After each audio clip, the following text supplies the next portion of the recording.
Tekneler gelsinler bir tatile çıkalım.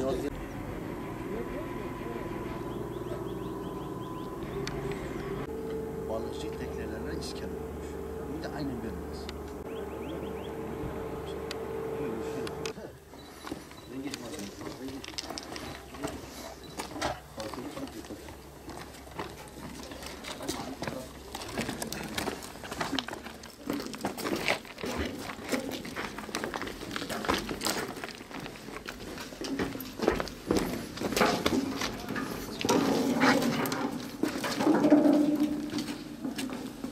...1997'de bu baraj göleti yapıldı. Barajın gölet yapılmasıyla birlikte bizim Asma Köprümüz su altında kaldı. Devlet bize feribot verdi. Feribot da maalesef su indiğinde çalışmıyor. Zaman zaman arıza veriyor.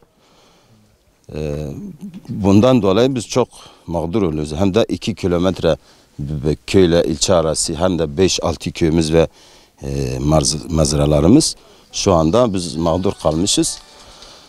Tabii ki bununla birlikte bizim öğrenciler var, servis yapıyorlar. Öğrencilerimiz var, zaman zaman vatandaş var.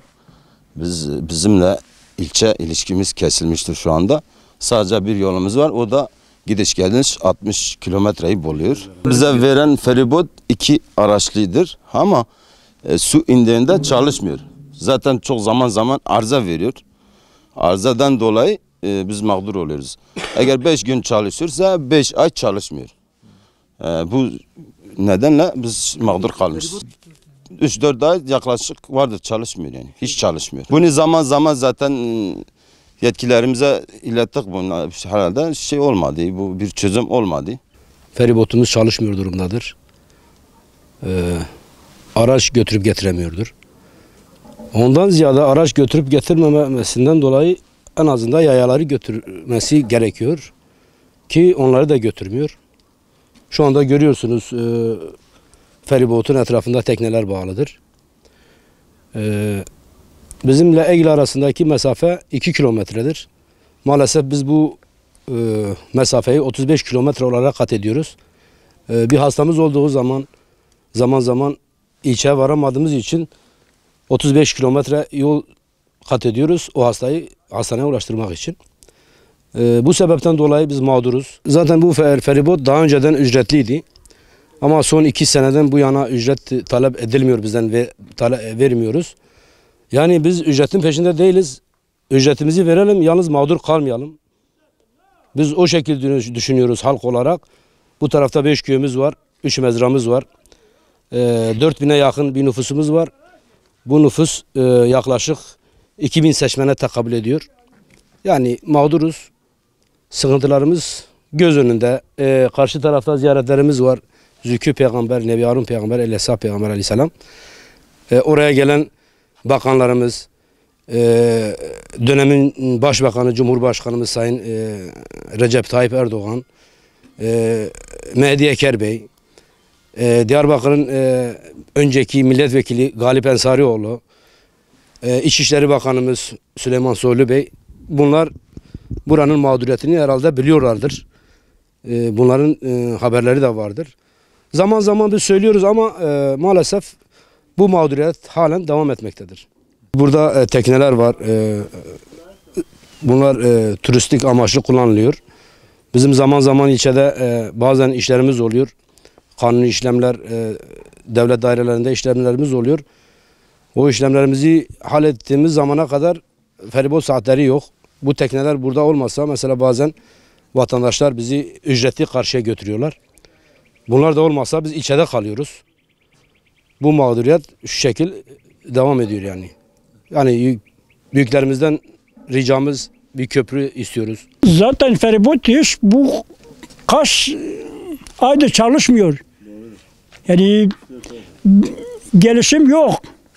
Hayvan alıp satıyoruz, arka köprüden geçiyor, askerler bizi yakalıyor, bize ceza kesiyor. Cumhurbaşkanı bizim bu ziyarete geldi, Bülent Arıç geldi, bize söz verdi, pankatları gördü, hemen gündeme alın. O böyle köprü yapmadı, biz onu bekliyoruz. Gidiyoruz diyor, Bugün yapacağız, bugün yapacağız, bilmiyorum pistoni bozuyor, bilmiyorum kapıyı bozuyor, bilmiyorum ne.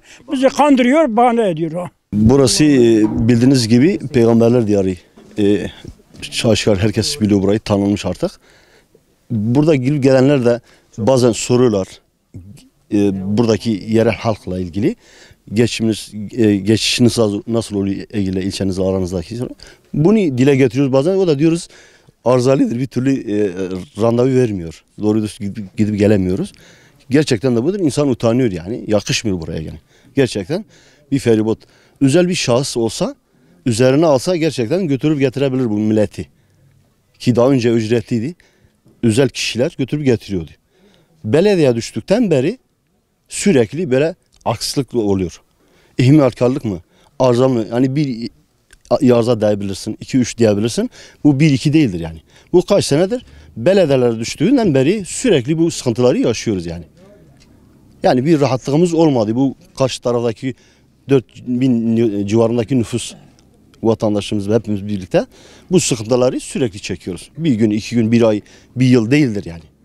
Sene 97'den bu barajın oluşmasından beri ki bu sıkıntıları hemen hemen bu belediyeye geçtikten sonra sürekli çekiyor, belediyeler geçtikten sonra. Özeller yine de parasına bakıp belki ücret karşılığında yine de gelip vatandaşı götürüp getiriyorlardı. Belediye geçtim mi sürekli böyle bu aksaklıklar sürekli devam ediyor. Hani bir rahatlığımız olmamış. Yakışmıyor yani, bu memleketimize gerçekten bu yakışmıyor yani. Namını veriyorlar. Burada böyledir, şöyledir deniyor sürekli. Görüyoruz. Ama gel gör ki bize sor. Burada yaşayanlara sor ki hiç de öyle bir yanı yoktur. Gerçek hizmetse gelsin bu vatandaşın. Önce bu büyük bir sıkıntısını gidersinler. Şu anda dünya genelinde baksan ulaşım her şeyin önünde geliyor değil mi? Öyle deniyor. Madem ki ben bir ulaşımsa 2-3 kilometre köyüme, ilçeme ki zaruri ben buraya bağlayayım. Her türlü işlemimi görmem gerekiyor bu ilçede. Bunu rahat göremiyorsam bunun hangi devirdir yani? Eyle Arzada çalışıyorum. Biz vadeli çalışıyoruz. Saat mesela 4'ten 12'ye çalışıyoruz. Bir de 8-16 var. Ama biz gördüğünüz gibi mağduruz. Yani ben her gün gidip geliyorum. 5 kilometre yolu 50 kilometre gitmek zorunda kalıyorum. Yani ben burada aldığım maaş 2 milyar paradır. Ben 700'ünü yola veriyorum. Bana artık bir şey, biz 8 nüfusluk bir aileyiz. Yani ben düşünüyorum ya bu işi bırakmak zorunda kalıyorum ya da evimi ele getireceğim. Ben evime ele getirsem şimdi köyde benim annem var, kardeşlerim var, küçük kardeşlerim var, en büyüğü benim. Yani onlara kim bakacak? Gerçekten yani mağduruz yani, bir feribot var. Yani gördüğünüz gibi çalışmıyor yani. Mağduruz yani.